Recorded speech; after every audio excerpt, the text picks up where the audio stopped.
you're well on your way, that you are going to be an internationally well-known scholar in the area that you're interested in. So for me, I'm interested in organizational learning, which is sort of a theory, an idea of looking at how firms gain when they gain experience, that firms and managers, when they gain experience, they do improve, or maybe they don't improve, and there's sort of reasons why they don't improve, and that's what I'm interested in. I'm also interested in sort of technology, right, in innovation. Those are interesting things, and so entrepreneurship sort of overlaps some loosely with some of that stuff, because people go out and do, when they create interesting companies, they go out and create interesting sort of products at the same time, right? So there's broadly, that's what they're looking at, is like, are you going to be an international star in this particular area? And it depends on what university you're at. There's sort of quality levels of universities across the world in sort of rankings. And really, that the reason why that there's these quality levels, it's just really supply and demand, right? So there's lots of people sort of vying for the same position that you're trying to get.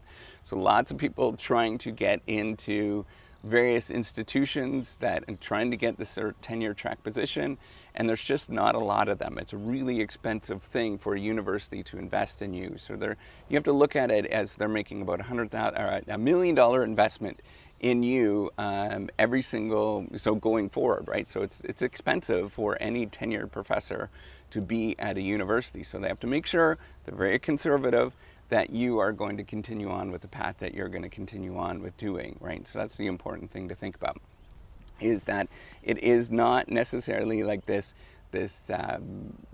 it's like investment, right? So some people think when you get private investment, venture capital investment in a company, that it means that you're on easy street and you sort of have to live the life that is beautiful and you're set. And that's not the case. Actually, that's completely opposite. In fact, what venture capital or getting tenure means, it means that you have to put in more work to continue on your trajectory. It just means that other people are trusting in you, they're investing in you to keep going forward and doing the things that you're doing. And that's really what it means. And there's various stages that you have to go through in order to get academic tenure at a major research university.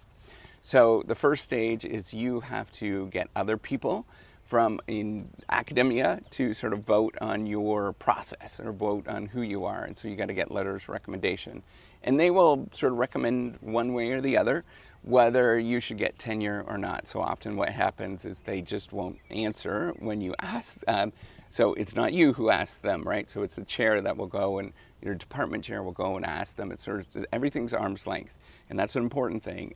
They want to make sure that things are as arm's length as possible. So meaning that there's no, that there's not sort of interference by the candidate or, any sort of favoritism and things like that. So it's got to be very arm's length. So the chair will go out and they will ask certain people, whether they'd write a letter of recommendation, and then you wait. And then at a certain time and date, for me it was in September, you get these letter recommendations back, and they would say one way or the other. They give you sort of information and feedback, and they sort of describe your case.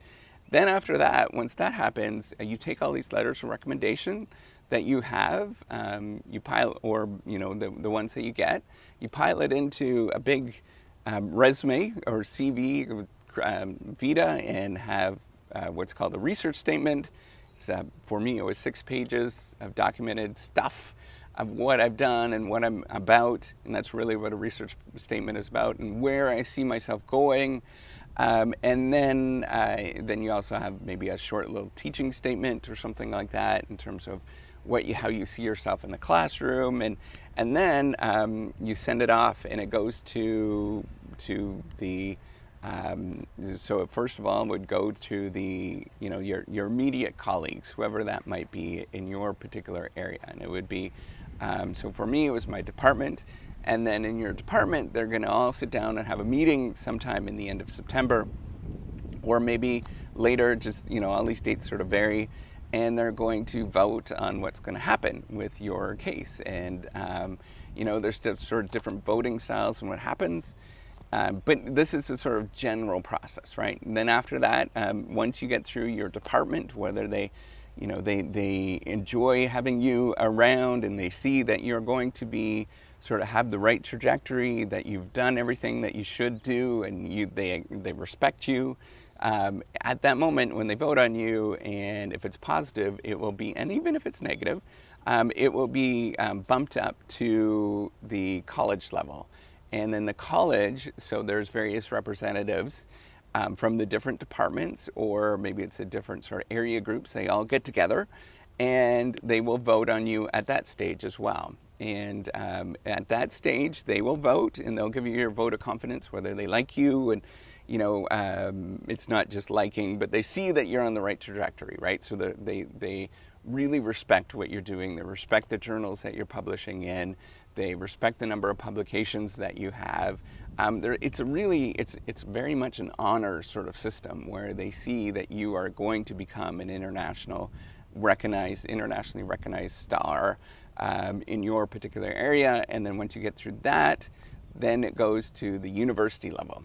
And then the university has a separate committee, and they all vote. And then finally it goes to the president and the provost. So you can see the whole university system is all involved with voting. And, there's probably at the end of the day, there's probably, 100 people, if not, that are all voting for you on your case. So it is very much a democracy.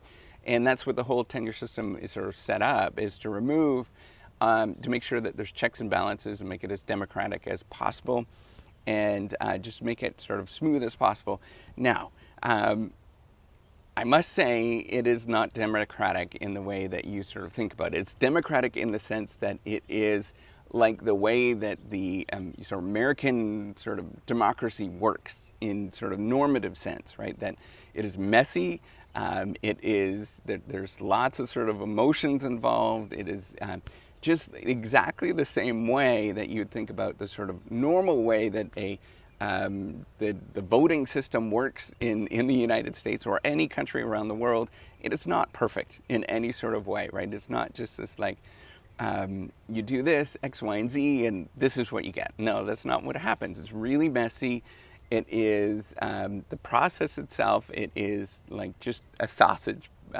You're like making sausage, right? So you go in one end, everything kind of gets mashed together, and then you come out the other end and something happens.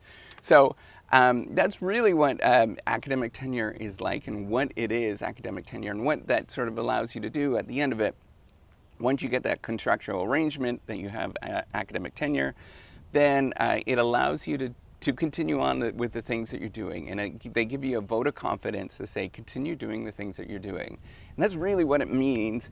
It doesn't necessarily mean that you can go do riskier things and do crazy things, although some people do that, right? That's an important thing, because you do have this sort of guaranteed job from the university. Now, it doesn't mean it's guaranteed that if you do something really dicey and really risky, so for example, you start sleeping around with a bunch of undergraduate students, right?